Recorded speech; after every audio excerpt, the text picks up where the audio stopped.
Hey everyone. This video is free to use, share and modify, even commercially. Please like, comment and subscribe.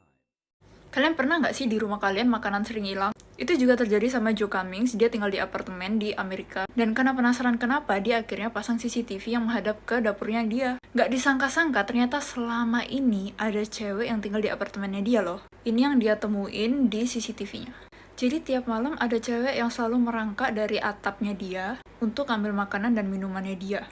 Bahkan cewek itu buang air kecil di wastafelnya dia. Siapa ya cewek nggak diundang itu? Dan cara geraknya pun aneh kayak nggak orang normal. Setelah dia tahu, Joe Cummings mau manggil polisi ke rumahnya dia. Terus akhirnya cewek itu ditangkap. Dan ternyata cewek itu udah tinggal di apartemennya dia beberapa minggu lamanya. Katanya cewek itu homeless dan nggak punya rumah. Dan dia pun masih bingung kok bisa-bisanya dia tinggal di atapnya dia. Padahal setelah polisi cek itu sempit banget. Cek lagi yang di rumah makanannya hilang. Jangan-jangan ada tamu. Grady Stiles atau Lobster Boy dari seorang pemain sirkus menjadi seorang pembunuh.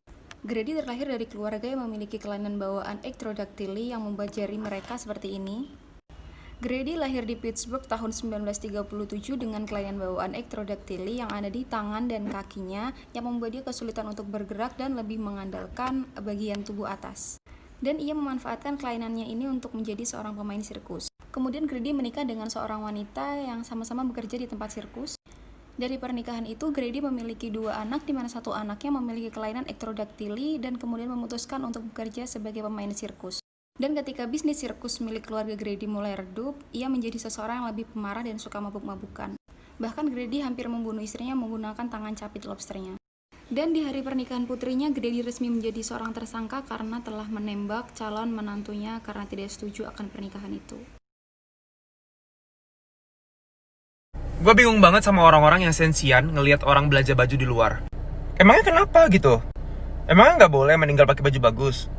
Nggak usah dimarah-marahin, biarin aja gitu. Baju baru alhamdulillah untuk dipakai di alam barzah. Bahasa pemrograman yang kamu seharusnya pelajari di 2020. Urutan ketiga ada Python. Kenapa Python? Karena Python sangat mudah dipelajari bagi pemula karena sintaks-sintaksnya yang mudah. Dan juga bahasa Python adalah dasar untuk pembuatan machine learning atau artificial intelligence yang pastinya akan populer belakangan ini. Yang kedua ada Java. Kenapa Java? Karena banyak perusahaan besar sekarang memakai Java sebagai bahasa pemrogramannya. Karena Java cocok untuk dipakai di enterprise, contohnya Klik BCA yang memakai Java. Dan juga Java adalah dasar dari pemrograman Android. Dan komunitas Java juga sudah banyak sekarang ini. Dan yang pertama ada JavaScript. Menurut Insights.stackoverflow.com survei tahun 2019, di bagian most popular teknologi, JavaScript menduduki peringkat pertama. Karena dengan menggunakan JavaScript, kita bisa membuat aplikasi multi-platform atau cross-platform, yang dimana dapat mempercepat pengembangan aplikasi yang dilakukan oleh developer. Nah, itu 3 bahasa yang sebaiknya dipelajari di 2020. Semangat meskipun pusing. Duka malam lebaran, satu keluarga tewas. Bagi umat muslim, malam lebaran dirayakan dengan meriah karena merupakan suatu bentuk kemenangan. Namun naas yang terjadi dengan satu keluarga yang ada di Malaysia pada malam lebaran tahun 2019 lalu. Satu keluarga yang ada di Malaysia beranggotakan suami, istri, dan 1 anaknya ditemukan tewas di sebuah kandang kambing karena tersambar oleh petir. Kronologisnya adalah kala itu anaknya belum pulang padahal waktu sudah sore. Ditambah dengan hujan lebat, kemudian kedua orang tuanya memutuskan untuk mencarinya. Dan setelah orang tuanya menemukan anaknya, kemudian mereka berniat untuk pulang, namun karena hujan yang terlampau deras, akhirnya mereka berteduh ke sebuah kandang kambing. Dan naasnya saat itu merupakan terakhir kali mereka hidup karena mereka tersambar petir bersama 7 kambing dan 1 anjing. Wahana angker di dunia part 3 adalah Kejunema Leisure Island yang ada di Jepang. Bekas taman rekreasi ini banyak menyimpan misteri dan cerita mistik. Taman rekreasi ini didirikan tahun 1979 dan pada awalnya sangat ramai pengunjung. Namun kemudian Jepang sempat mengalami keterpurukan ekonomi ditambah dengan tingkat kelahiran yang rendah membuat taman rekreasi ini ditutup pada tahun 2000. Dan setelah taman rekreasi ini ditutup, hanya menyisakan komedi putar yang rusak dan biang lala yang karatan. Dan anehnya, setelah taman rekreasi ini ditutup, tidak ada satupun coretan seperti bekas pilok atau hal lainnya yang menandakan bahwa berarti taman rekreasi ini setelah ditutup tidak pernah dikunjungi oleh satu orang pun. Rumornya adalah bahwa taman rekreasi ini didirikan di dekat kolam di mana seorang wanita bunuh diri karena melahirkan seorang bayi ular. Dan konon wanita itu mengutuk kolam dan daerah sekitarnya.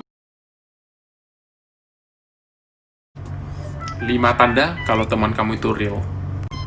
Yang pertama, mereka akan selalu support kamu untuk mencapai mimpi-mimpi kamu.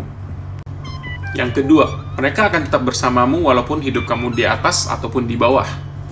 Yang ketiga, mereka akan meluangkan waktu mereka untuk kamu. Dan yang keempat, mereka akan berkata jujur walaupun kadang jujur itu menyakitkan. Dan yang terakhir, kamu akan nyaman menjadi diri kamu kalau bersama mereka. Jadi guys, kalau misalnya kamu sudah punya teman seperti itu, tolong pertahanin, oke? Guys, kalau kalian lihat ini, kalian mikirnya ini bisnis apa sih? Burger? Mungkin kita selalu tahu bahwa McD itu adalah perusahaan yang menjual burger. Tapi, selain dari mereka jual burger, sebenarnya mereka juga perusahaan properti. Awalnya mereka mulai dengan menjual burger. Nah, tapi sering waktu, mereka ingin mengembangkan bisnisnya. Mereka expand lah bisnis itu. Nah, tapi cabang-cabang yang lain nggak sebagus cabang yang pertama. Di sana mereka mulai merasa bahwa sebetulnya lokasi itu sangat penting. Karena pede dengan bisnisnya, mereka mulai open franchise. Nah, permainannya di sini nih. Nah, karena mereka sudah melakukan market research yang bagus, mereka sudah tahu dong lokasi mana yang seharusnya mereka buka. Akhirnya mereka membeli tanah di tempat-tempat yang strategis ini dan mereka menyewakan lagi ke orang yang mengambil franchise. Dengan cara itu guys, jadinya mereka dapat profit 2 kali. Yang pertama adalah menyewakan lokasi dan yang kedua adalah pastinya ada free franchise. Jadi guys, kalau misalnya kamu melihat McD di tempat yang sepi, siap-siaplah tempat itu akan ramai sebentar lagi. Oke, jadi ada yang komen fakta tentang matahari next. Oke, sekarang aku bakal nyebutin 5 fakta tentang matahari, oke? Check this out. Oke, nomor 1 adalah ukuran ya. Jadi ukuran matahari itu adalah 1100 kali lipat daripada ukuran bumi ya. Kedua adalah massa ya. Massa matahari itu sama dengan 1 nilonium atau setara dengan 1 nolnya 30 ke belakang. Berat banget guys. Oke, yang ketiga adalah suhu ya. Kalian bayangin 100 derajat Celcius itu udah panas banget guys.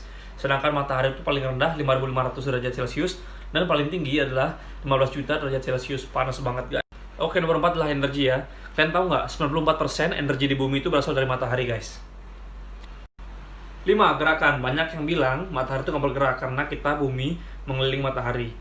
Salah, matahari itu yang bener tuh matahari bergerak guys. Karena dia tuh punya lintasan mengelilingi tata surya Bima Sakti. Jadi guys, kalian tahu nggak sih episode SpongeBob yang hari kebalikan? Ini adalah hari kebalikan. Dan ternyata tuh kayak terjadi di hidup kita. Bayangin aja, orang yang cakep insecure, pak. Orang yang kurang, pedenya hancur.